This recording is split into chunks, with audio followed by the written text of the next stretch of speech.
Bienvenue, bonjour et merci d'être au rendez-vous de ce numéro de Convainc-moi qui se propose, je vous l'ai dit à l'entame de Matin d'Éden, d'aborder la tribune de Jacques Kayadji, qu'on ne présente plus, le président du parti Moël Bénin qui, il y a quelques jours, vous l'aurez sûrement suivi sur les différentes plateformes digitales, eh bien c'est fondu, c'est permis une chronique, une tribune scientifique, littéraire, prolifique. Et c'est bien sûr cette tribune qui se retrouve au menu de notre analyse, de notre mini-débat Convainc-moi. Monsieur Sosten Tofon, je vous l'ai dit, ne sera pas de la partie. On va le retrouver très bientôt sur Matin d'Éden. Il présente toutes ses excuses aux amis téléspectateurs. Julien Kansou-Kandé a répondu présent, bien évidemment. Je l'ai dit, il est observateur de la vie politique, certes, mais littéraire de formation. Julien Kansou-Kandé, bonjour. Bonjour, monsieur le journaliste. Merci d'avoir accepté notre invitation. C'est un plaisir pour nous. Entre tribune, chronique, zèle et exagération, le président du parti Moël Bénin s'est permis d'analyser à la limite, de faire un affront aux éminences grises qui ont réfléchi au cours de ces assises importantes, historiques dans l'histoire politique du Bénin, lesquelles assises font désormais constituent les coulisses, la cuisine de la démocratie au pays.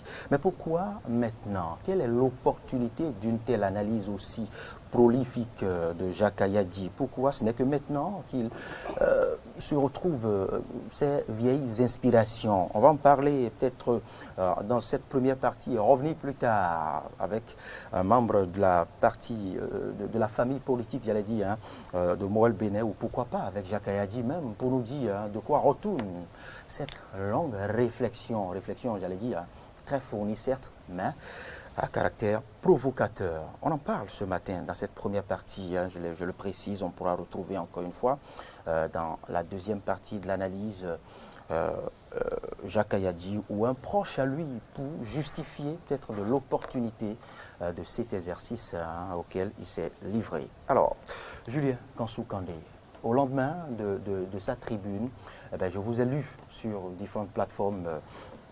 Comme à votre bonne habitude, vous vous êtes permis de répondre à votre aîné, de répondre à votre grand frère, de répondre au président du parti politique Moël Bénin. C'est osé, c'est courageux, mais ça ne manque pas, j'allais dire, de culot non plus, votre exercice. C'est vrai qu'avant lui, vous vous êtes permis de le faire face à beaucoup d'autres ténors politiques de la place. Mais pourquoi lui avoir répondu? Démarrons d'abord de là. Je salue les téléspectateurs et je salue votre flair aussi. Et le président du parti Moël Bénin, Jacques Kayadji, et moi, nous sommes dans un forum WhatsApp Agir ensemble. Et puis, il m'arrivait de critiquer certaines de ses réflexions. Et j'ai demandé le suivre particulièrement sur le forum où il m'a même envoyé l'hymne de leur parti politique. Il m'a envoyé sur le forum la chanson elle-même. Et puis, après, beaucoup de personnes ont critiqué sa réflexion sur le forum. Et après, il a fait la tribune. Et j'ai dit, bon, je vais essayer de répondre.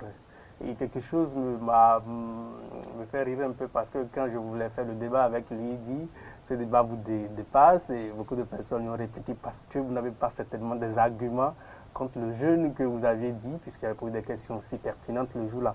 Bon, bref, c'est un plaisir puisque Jacques Kayadji et moi, je pense que c'est un aîné. Et puis, pourquoi les jeunes ne diront pas quelque chose de ce qu'ils pensent? Si les aînés ont mené des réflexions et puis les jeunes depuis leur enfance jusqu'à aujourd'hui, ils ont autre réflexion, c'est le moment de donner leur version. Et peut-être que dans le débat, on verra celui qui dit vrai. Mais nous allons nous situer un peu vers la conférence. Qu'est-ce qui a fait qu'en 1990, il y a certainement la conférence?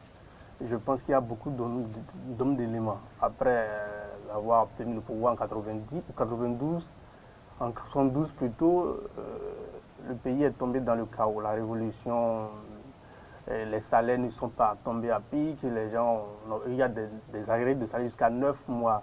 Les femmes, certaines femmes peuvent sortir pour aller dans les rues carrément pour trouver à manger. Les instituteurs, beaucoup de choses. Les gens pouvaient voler la pâte. Il prévalait une atmosphère de crise sociale chronique. Chronique. Et puis les banques n'avaient pas de moyens, l'électricité, l'eau, les gens ne pouvaient pas payer. Et puis beaucoup de choses se passaient. Et le président Mathieu Kérékou, à mon avis, est contraint d'organiser cette conférence, de faire une assise, puisque de façon économique, ce n'est pas possible de continuer à gérer le pouvoir, parce qu'en 89, il y a la grève générale qui a fait beaucoup de victimes. Donc, il ne pouvait pas continuer de gérer le pouvoir. Mais il faut rappeler que ce n'est pas seulement la crise économique qui a fait qu'il y a le problème. La conférence est venue, puisqu'il y a aussi une crise politique. Parce que la crise, si l'État est bien géré, si la crise était générale. Générale dans tous les secteurs. Sociopolitique et économique. Donc, voilà, il était contraint à faire une conférence. Et au lendemain de cette conférence, nous avions eu la Constitution de 90 qui nous a permis de rentrer en plein pied dans la démocratie. Et le Premier ministre Nicéphore Dieudonné Soglo d'alors est devenu président de la République en 91. D'ailleurs, là, nous sommes tombés en démocratie. Mais voilà que trentaine d'années plus tard, parce que nous sommes en 2021 déjà, 30 ans plus tard, ou 31 ans. Jacques Kayadji décide de dire que la conférence était un poison. Un poison lent, c'est une illusion d'optique. Il en a dit assez de choses, hein, que c'est de l'anachronisme et de l'incohérence. Donc quand il a dit ça, j'ai pris la peine de lui répondre parce que moi j'étais jeune étudiant, mais ça ne manquait pas de suivre l'actualité sociopolitique, où je voyais Jacques Kayadji dans les rues en train de danser, en train de faire des grognes, en train de dénoncer, en train de dire que ceci ne va pas. Et aujourd'hui, il se situe dans une position où il dit que tout ça là est dépassé, c'est un poison là qui détruit le pays et que la démocratie, la liberté ne nourrit pas son homme. Je pense que il fait cette réflexion dans une logique de détourner, parce qu'il y a l'esprit de ce qu'il dit. Pourquoi il dit ça en 2021? Parce que lui-même, il a dit sur le forum qu'il voudrait avoir une rencontre de vérité. Et donc, pareil à l'Assise. Et puis, en 2019, après le dialogue politique, les gens ont tenté de mettre ça sur le même palier que la conférence de 90, où Paul Rontondi disait jamais on ne pourrait pas mettre les deux événements sur le même palier. Donc, lui, aujourd'hui, soutenant les actions du chef de l'État, je pèse mes mots, il pense comme beaucoup de rupturiens que c'était un poison parce que ils ont modifié cette constitution, ils ont le dos au mur. Oui, mais ces assises sont belles, très intéressantes, ont été importantes dans l'histoire politique du Bénin. Vous ne me direz pas le contraire, mais elles ne manquent pas de limites non plus. Non, vous savez, aucune œuvre humaine ne manque de limites. Mais au-delà de tout ce que Jacques Kayadji dit, il faudrait comprendre dans le sens où il veut ternir l'image de la conférence dans le but de faire accepter à la jeune... C'est vous qui lisez ainsi la position de Jacques Kayadji. Oui, j'ai dit dans ma... vous êtes libre. Oui. Et donc, il voudrait montrer aux jeunes que ce qui était fait n'était pas meilleur. D'ailleurs, quand vous vantez les réformes, on dit que depuis 1960 jusqu'à aujourd'hui, le Bénin a connu les meilleures performances dans tous les secteurs. Donc, on voudrait montrer que ce qui s'est passé, on pouvait même modifier cette révision, on pouvait modifier cette constitution qui est issue de la conférence sans aviser le peuple, avec les députés nommés, on peut tout faire. Donc c'est l'esprit de sa chronique aujourd'hui, parce que celui qui a sur Radio Tokpa pouvait faire des débats dans les rues Mercredi Rouge, pouvait passer partout pour faire des débats et crier, étant fonctionnaire de la République, on ne doit pas trouver de dossier en le jetant en prison, mais aujourd'hui, nous sommes dans le climat contraire où si vous êtes directeur même de cette radio et de cette télévision plutôt, et vous faites des choses que Jacques Kayadji a eu à faire par le passé, on aurait pu vous trouver des dossiers pour vous appeler devant la criette. Si vous faites des réunions avec des amis, on vous dit que vous êtes des terroristes politiques, on peut vous envoyer devant la criette et vous enfermer. Mais dans le contexte contraire, il pense qu'il faut tenir l'image de ce qui a été fait. Est-ce que la volonté de Jacques Kayadji est de ternir l'image de ces assises, de cette partie de l'histoire politique du Bénin, ou plutôt la désacralisation de ces assises? Parce qu'on a tendance un peu à déifier, en quelque sorte, les acteurs de ces assises, à hisser au rang de... je ne sais pas, à passer un saut de souveraineté. Vous savez, on veut ou pas, la conférence est un fait, c'est une réalité. Oui, certes. Les gens, mais elle reste étaient en difficulté, une œuvre humaine. Ils étaient en difficulté, ils ont trouvé des moyens à surpasser les différends. Ils n'ont pas attendu faire une élection où on a criblé des gens de balles avant de faire une assise. Ils n'ont pas pu faire ils ne sont pas en train de gagner une élection où, au lendemain, ils seront obligés de faire une assise pour pouvoir discuter. Les gens disent, nous avons des problèmes, asseyons-nous pour discuter. Mais comme les gens sont en train de faire le contraire, ils pensent, c'est ce que moi je dis dans leur pensée, l'esprit de son test, ils pensent qu'il faut banaliser des rivers, il faut saboter, il faut faire une communication pour pouvoir dévaluer ce qui a été fait. Sinon, d'une manière ou d'une autre, nous sommes en liberté juste depuis 1990 jusqu'en 2016 où les choses ont commencé à changer, où tout le monde sait que quelque chose de mauvais se passe. Restons toujours dans l'esprit de cette tribune, dans l'esprit de cette chronique, dans l'esprit de cette analyse de Jacques Ayadji. Est-ce que l'opposition ou une partie de l'anderno politique n'a-t-elle pas tendance à hisser au rang d'une Bible les recommandations de cette conférence des forces vives de la nation? Je ne dirais pas pour l'entité intellectuelle, je ne dirais pas non, parce que beaucoup de personnes, comme moi aussi, pensent qu'il fallait continuer à maintenir les acquis de la conférence et de renforcer, si c'est besoin possible, mais pas de les destituer. Et je pense qu'aucune œuvre humaine n'est parfaite. D'ailleurs, même si on voulait remplacer la Constitution de 90, les assises, on pouvait faire autre chose parce que le contexte s'y prête.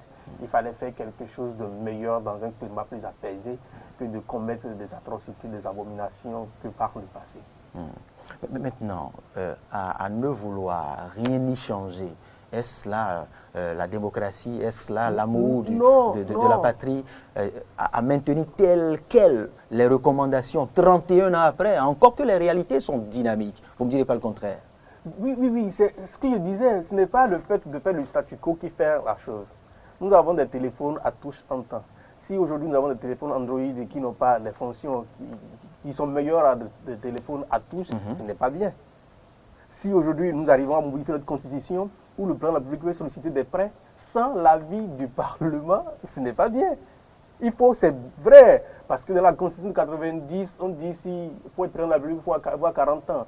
Mais pour être député, à partir de 25 ans, pour être député déjà. Mais quand le président de la République décède ou il y a un problème, le président de l'Assemblée peut le remplacer. Celui qui est élu à 25 ans peut le remplacer, peut devenir président de l'Assemblée, devenir plus tard président de la République en un délai de 5 ans. Donc la Constitution, c'est ce problème-là. On pourrait travailler, nous asseoir dans le consensus, travailler pour les réviser et non dans le but de faire le pire et de venir dire que les années n'ont rien fait, les années ont été bavards. Or, cette constitution de 90 qui a permis à notre mentor, celui qu'on avait critiqué, Jacques Ayadji, avait critiqué le président Talon pour dire qu'un opérateur économique ne pourrait pas gérer le pays.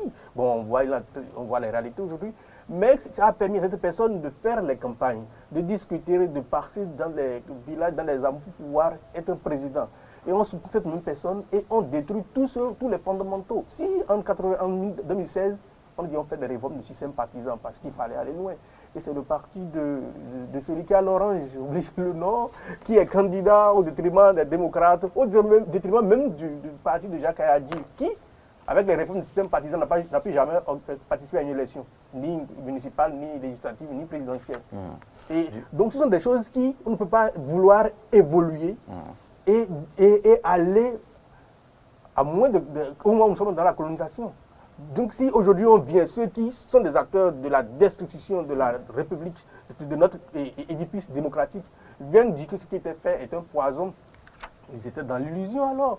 Toutes les campagnes ils ont eu à faire, les débats politiques, les sorties, les danses dans les rues, lui-même il reconnaît que c'était un poison pour le pays. Et à la fin de mon thèse, je disais que ce n'est pas la conférence qui était un poison pour la République ou pour la démocratie, que c'est les pensées extraverties pour soutenir ce qui est en train de se faire qui est un poison pour la République, puisque, nous ne pouvons pas dire, sans liberté, on ne pourrait pas penser, on ne pourrait pas imaginer, on ne pourrait pas innover. Et le président du parti Jacques Ayadji, du parti Moël Béni, disait que voilà, c'est la liberté qui ne nourrit pas son homme. Et il va loin, il dit que nous avons vaincu quelle fatalité. Mais nous avons vaincu la fatalité. J'avais dit qu'il y avait les grèves, les arriérés salariales, les banques étaient anémiées, les femmes pouvaient sortir dans les rues pour aller chercher, pour aller faire la prostitution, pour venir nourrir le couple. Rien ne marchait. Mais depuis 90, 91 jusqu'à aujourd'hui, même s'il y a des problèmes de crise économique, il y a des dettes un peu partout, on n'est pas arrivé à ne pas payer les salaires pendant des années. On a vu le président Yahya Bouni qui a même fait des reversements 10 ans à peine plus tard, parce qu'il a pris le pouvoir en 2006, bon, et quand est-il 15 ans plus tard, a pu faire des reversements de milliers de personnels dans tous les secteurs, on a pu faire des concours, jusqu'à aujourd'hui en train de progresser. Mais on vient de dire qu'après avoir vaincu la fatalité, que les gens lui ont dit que ce n'était pas la fatalité qu'on avait vaincu, c'était de poison, et il va loin que les gens voulaient juste être députés, les gens voulaient être juste être ministres, ils voulaient descendre au pays parce qu'il y avait les exilés. Nous sommes dans un contexte où il y a aussi des exilés aujourd'hui, mais pour justifier le fait que les exilés ne pourront pas rentrer, ne pourront pas avoir la liberté de participer à la vie politique de leur pays, on justifie ce qui était fait est mauvais. Et je lui disais aussi à la fin de mon texte que bientôt les choses vont changer. En 5 ans, ou même d'ici quelques jours ou quelques mois, les choses vont changer. Et quel discours il va tenir devant les jeunes? Parce que moi, j'ai pris le temps de suivre toute la conférence sur YouTube, de suivre les conclusions. D'aller faire les recherches, j'ai compris que c'était juste une pensée extravertie. Julien Kansou-Kandé, du fond à la forme de cette tribune de Jacques Kayadi, qu'est-ce qui dérange l'opposant que vous êtes? Qu'est-ce qui dérange? Je ne suis pas opposant, qu'est-ce qui dérange, qu'est-ce qui dérange le littéraire que vous êtes? Est-ce le réquisitoire, la plume corrosive de Jacques Kayadi ou son courage? Moi, si on parlait du courage de Jacques Kayadi par rapport à moi je suis né en 90, le 12 1990, après la conférence, donc moi je suis parti dans l'histoire. Si on parlait de son courage, je ne dirais pas qu'il est courageux, puisqu'il est dans l'arsenal politique aujourd'hui. Le président de la République peut participer à ses assises, à la conférence de son parti politique. Voilà, il n'a pas le courage de faire ce qu'il est en train de faire. Ou plutôt... il faut avoir le courage pour pondre une telle chronique, une telle tribune. Moi, j'aime le test de façon littéraire. Je prenais du plaisir à lire le test, bien que c'était contraire. C'est osé, c'est digeste, mais c'est bien osé. C'était digeste parce que contraire à mes pensées, à mes idéologies. Et oui, mais il faut avoir le courage de le faire. En lisant le test, j'étais...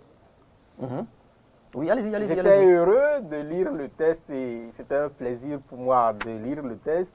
Mais le courage, je ne vois pas le courage qu'il manifestait. C'était juste, si c'était un opposant ou il était quelqu'un qui critiquait le gouvernement en place où on savait que la criette, il était là. Et là, on pouvait dire qu'il a le courage de dire ce qu'il dit. Mais aujourd'hui, ce n'est pas un courage, c'est juste qu'il a l'envie de jeter un peu de l'eau sale sur ce qui a été fait pour montrer que voilà, ce que nous faisons, c'est meilleur par rapport à ce qui a été fait. C'est ce que je pense de ce qui est fait. Donc vous ne le reconnaissez pas, son courage. Ah oui. Mais je reconnais la beauté littéraire de son test. Oui, c'était bien. C'était un plaisir que je pouvais à lire le test. C'est déjà ça. C'est déjà ça. On verra quand on aura en face... un proche, Jacques Kayadi en personne ou un proche de sa famille politique, on verra la lecture qui en sera faite en ce moment, rassurez-vous. Alors, restons toujours dans la dynamique de cette tribune. Quand il dit que la montagne a accouché d'une souris, quand il dit, par exemple, que c'est une illusion d'optique, enfin, les recommandations, enfin, l'émotion que certaines parties de la classe politique expriment quand il s'agit d'évoquer, je dirais, les acquis de cette conférence de force vive de la nation. Oui, M. Jacques a dit, comme je vous l'ai dit, est toujours dans son rôle. Parce qu'au lendemain de la conférence, nous n'avons plus les partis uniques. Mais aujourd'hui, nous retournons aux partis uniques. Non. Sans le dire, nous retournons aux partis uniques. Quels sont les partis qui ont participé aux élections législatives? Vous les connaissez? Un parti qui a deux branches, UPBR qui soutient les actions du chef de l'État. Quelle est la différence qui se passait quand il y avait la crise? Soutenir le chef de l'État ne veut pas dire qu'on constitue une branche. Vous voulez dire que l'UDBN, l'UPBR, tout cet ensemble, Moël Bénin, constitue un parti politique? Honnêtement. Non, vous voulez le dire? Honnêtement, en 2019, quand on a fait les élections législatives, vous pouvez dire que les deux partis qui ont siégé à l'Assemblée, qui sont encore là avec les 83 députés, ces deux partis-là, il y a un parti de l'opposition et un parti de la mouvance. Honnêtement, répondez-moi, que ce parti-là, c'est un parti de l'opposition, ce parti, c'est un parti de la mouvance. Vous savez que les questions, ici, c'est moi, je vous les pose. Mais, donc, chacun de nous répondons à la question. Je sais que là, pour les élections législatives, c'est seulement un parti unique.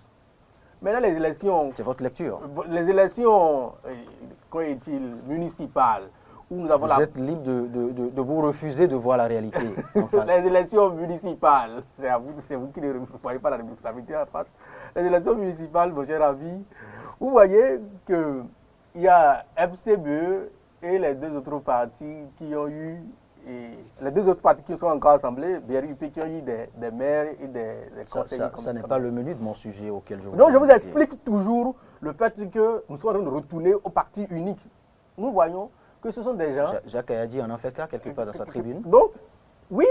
Parce que le menu de notre Oui, il a justifié que nous, la montagne a accouché d'une souris. Or, à la sortie de la Constitution de la conférence de 90, nous avons les partis, et nous n'avons plus les partis uniques, nous avons beaucoup de partis dans le pays. Or, aujourd'hui, nous sommes en train de retourner au parti unique. Ce que je viens de vous justifier. Vous parlez comme si c'était hier, vous êtes descendu au Bénin. Non, comment je suis descendu? Mais je suis au Bénin. Je n'ai jamais même voyagé depuis 2016. Je n'ai pas voyagé du pays. Je suis au pays.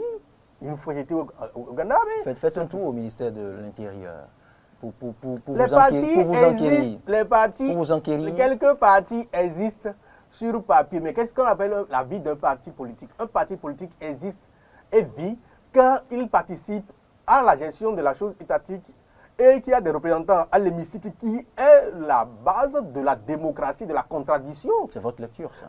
Mais s'il n'y a pas... Vous n'êtes pas participer à la vie politique, c'est être député. Si vous n'êtes pas à l'Assemblée où les lois... participez pas au... Si vous n'êtes pas à l'Assemblée où les lois se votent, vous n'êtes pas un parti politique. Votre parti ne vit pas. Ne vit pas. Ben non, c'est une lecture limitée, discutable. Puisque...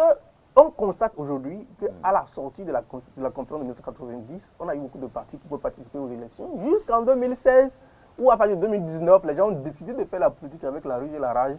Et nous sommes dans la ruse et dans la rage pour qu'on puisse dire que tout ce que les gens ont eu à faire jusqu'en 1980, jusqu'à 2016... J'ai pensé que pour une fois, le littéraire à caractère opposant pourrait se démarquer de sa verve habituelle pour me permettre de lire la tribune de Jacques Ayadi. Mais ça vous est difficile. C'est ce que je constate. Non, la réalité est en face de nous. Vous savez, aujourd'hui, nous sommes à l'ère de l'informatique et du numérique, où tout ce que nous disons aujourd'hui sont enregistrés. En 5 ans, en 10 ans, ils vont me jouer ça. Qu'est-ce que j'ai dit? Je suis conscient de ça. Vous le savez. Je sais ce que je dis. Donc, si je ne suis pas convaincu de quelque chose, je ne dirai pas. Pas pour les plaisirs des yeux de quelqu'un. C'est ce que je conçois parce que je serai responsable de ce que j'ai dit aujourd'hui, dans 10 ans, dans 20 ans. Et je constate que ce qui a été dit par Jacques Ayadi, c'est juste pour dénigrer et pour montrer que ce qu'il est en train de faire aujourd'hui est meilleur. Or, c'est le contraire. Mais comment un littéraire, après avoir lu une tribune aussi bien pondue que vous-même vous avez reconnue, vous n'y avez décelé aucune note positive? Quelle note positive vous voulez? Et vous me parlez de... Si l'intéressé, tout ce qu'il a dit, il y a des parts de vérité. Le président Soglo... Vous n'en avez sorti. Oui, je vais vous expliquer les parts de vérité qui existent et je vais vous démontrer pourquoi Lénine n'a pas raison. Il disait que au temps de Soglo, aujourd'hui Soglo réclame les élections transparentes, ouvertes, et qu'on a crié de balles un membre de la Cour constitutionnelle. Il disait aussi que le président Yahi Boni disait cette démocratie est une démocratie Nescafé, chargée d'anarchie et du désordre. Il disait aussi que le président Kérékou disait... Il ne le dit pas, il cite ce qui a été. Et il cite et il dit, le président Kérékou disait, cette constitution a été taillée à ma mesure. Vous savez, tous ces éléments-là, ce sont des faits réels. N'est-ce pas? Oui. Il n'a rien créé. Il n'a rien créé. Alors, mais quel commentaire il en fait? Et quel commentaire, moi, je viens de lui répondre dans mon texte. Je montre justement pour dire que le pouvoir pousse des ailes. Le pouvoir bonifie le vin. Quand quelqu'un a le pouvoir, comme le président en place là, et qui avait même promis faire un mandat, on n'a plus envie de s'en débarrasser. On veut vraiment rester au pouvoir pendant longtemps. Mais, quels sont les arsenals juridiques qui existent pour empêcher les gens d'outrepasser leurs limites? On a vu le cas de Donald Trump aux États-Unis, qui voulait rester au pouvoir, qui a fait la même chose, mais la sentence les institutions n'ont pas failli. En 1996, quand le président Soglo refusait des fois qu'on déclare les résultats où il y a des menaces, les gens n'ont pas failli. C'est de cela est-il question. Le président... Je ne voulais pas me permettre de faire l'exercice que vous faites avec vos apprenants quand vous leur distillez les cours de français, parce que là, cette analyse ne cadre en aucun cas avec la réalité béninoise. Parce qu'ici, il n'y a pas eu élection où le président a échoué aux élections et a refusé de quitter le pouvoir. Alors que là, l'exemple que vous donnez, vous allez chercher... encore qu'il nous a été enseigné à l'école, puisqu'il s'agit d'une analyse que nous faisons sur un test, que l'exemple vient appuyer ce qui se dit. Mais le cas américain en aucun cas. Non, ce que je dis, c'est réel et c'est vérifié parce que en aucun cas, on ne pourrait empêcher les gens de participer aux élections, d'avoir 83 députés à soi-même et de faire voter des lois, de modifier une constitution, de faire réviser le code électoral et de revenir dire que ce qui a été fait est un poison. C'est parti justifier ce qui est en train de se faire. C'est tout ce que je dis. Donc, quand il citait Soglo, Kérékou et Aïboni pour pouvoir justifier son point de vue, je voudrais justement lui montrer que les gens, quand ils ont le pouvoir, ils ne veulent pas s'en débarrasser. Alors, ils trouvent tous les moyens pour dire ce qui est fait n'est pas bien. Mais il faudrait avoir des dispositions, des institutions fortes pour pouvoir leur empêcher, pour dire le président de la République, les élections de 2019 ne pouvaient pas avoir lieu si les institutions de la République disaient qu'il y a une minorité, une majorité au Parlement. Julien Kansou-Kandé, c'est complètement fini pour ce matin. Ne soyez pas étonnés si je vous invite à nouveau à affronter, à confronter votre analyse avec un membre du parti Mouel Bénin ou avec Jacques Kayadi en personne sur cette même tribune. Les négociations sont en cours, rassurez-vous. Le débat sera fait peut-être pas sur la matinale, mais sur une tribune spéciale où vous aurez davantage de nombre de minutes pour convaincre les citoyens béninois et nous convaincre, je veux dire. Mais merci pour votre lecture, merci pour votre point de vue, quoique acerbe, on vous le reconnaît, pas seulement sur Eden, mais à travers les autres chaînes de la place. Merci pour votre disponibilité également. C'était Convainc-moi.